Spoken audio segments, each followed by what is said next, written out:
Sobat Kairos yang dikasihi Tuhan Yesus Kristus, renungan firman Tuhan bagi kita saat ini tertulis pada kitab Para Rasul, pasal 1 ayat 8 yang mengatakan, "Tetapi kamu akan menerima kuasa kalau Roh Kudus turun ke atas kamu, dan kamu akan menjadi saksiku di Yerusalem dan di seluruh Yudea dan Samaria dan sampai ke ujung bumi." Demikian firman Tuhan. Sobat Kairos yang dikasihi Tuhan Yesus Kristus, Lukas melanjutkan Injil dengan kitab Kisah Para Rasul. Injil Lukas menceritakan apa yang Yesus lakukan ketika ia ada di dunia ini. Pembahasan itu mencakup dari kelahiran, pelayanan, penderitaan, dan kematian. Berikut kebangkitan dan penampakan Yesus Kristus kepada murid-muridnya sampai pada saat Kristus terangkat ke surga. Renungan Kisah Para Rasul ini tentang apa yang Yesus katakan sebelum ia naik ke surga.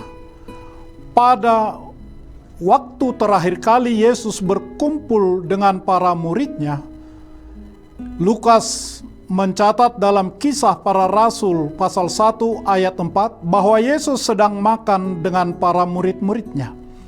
Yesus pun melarang mereka meninggalkan Yerusalem. Walau di sisi lain Yesus juga memberi perintah agar para murid pergi memberitakan Injil dan menjadikan segala bangsa menjadi muridnya. Memang hal ini kelihatannya ada pertentangan, namun sesungguhnya tidak, bahkan saling melengkapi. Sesudah bangkit, Tuhan Yesus memberikan amanat agung kepada para muridnya untuk pergi memberitakan Injil dan menjadikan semua bangsa muridnya, juga mengajar kepada murid-muridnya mengenai kerajaan Allah. Namun hal itu tidak cukup. Para muridnya pun sangat perlu memiliki kuasa agar mereka dapat menjadi saksi Kristus di dunia ini. Kuasa ini sangat penting dimiliki oleh para muridnya, karena peperangan yang muridnya hadapi bukanlah melawan darah, bukan melawan daging saja, melainkan melawan penghulu-penghulu kerajaan angkasa, yaitu roh-roh yang sekarang sedang bekerja di antara orang-orang durhaka.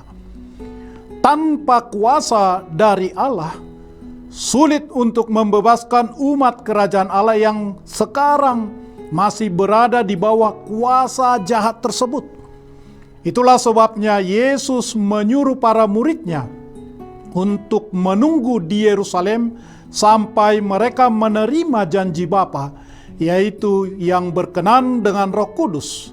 Sobat Kairos yang terkasih, di dalam kejadian tersebut Tuhan selanjutnya mewujudkan janjinya tentang pencurahan Roh Kudus sebagaimana tertulis dalam kitab Yehezkel pasal 36, kitab Yoel pasal 2, dan Tuhan Yesus sendiri menjanjikan kepada murid-muridnya tentang karunia Roh Kudus yang datang dari Bapa.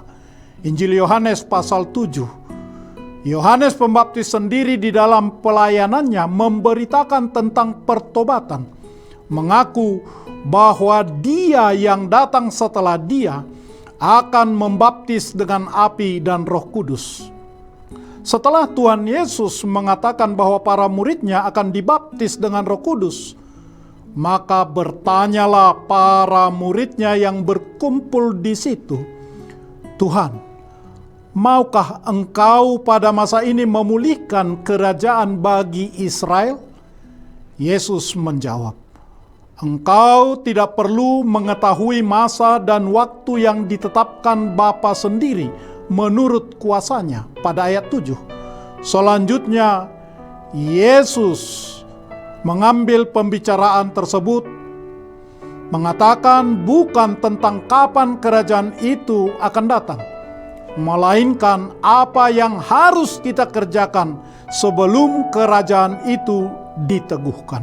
Tuhan Yesus berkata, "Tetapi kamu akan menerima kuasa kalau Roh Kudus turun ke atas kamu, dan kamu akan menjadi saksiku di Yerusalem dan di seluruh Yudea dan Samaria sampai ke ujung bumi."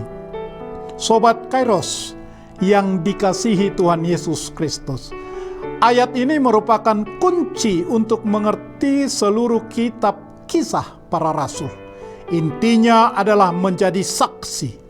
Kamu akan menjadi saksiku di Yerusalem, di Yudea, di Samaria, sampai ke ujung bumi, jikalau kuasa Allah turun atas kamu. Setiap orang percaya adalah saksi-saksi Kristus. Kita adalah pemberita-pemberita Injil Kerajaan Allah. Namun kita memerlukan kuasa agar kita dapat menjadi saksi Tuhan. Kita tidak mungkin membawa orang berdosa yang berada di bawah belenggu dosa, di bawah belenggu iblis, kembali kepada Tuhan tanpa kuasa Roh Kudus.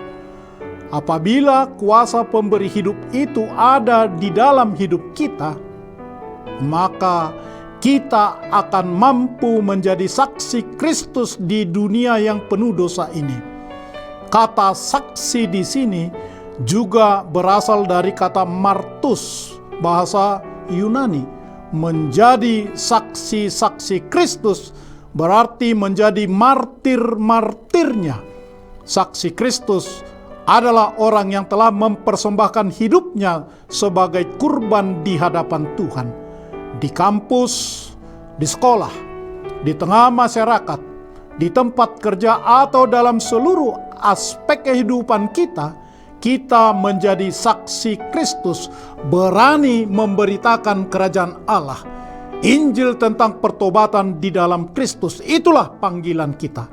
Sobat Kairos yang terkasih, saudara sekarang dan saya berada di tengah kehidupan yang sulit.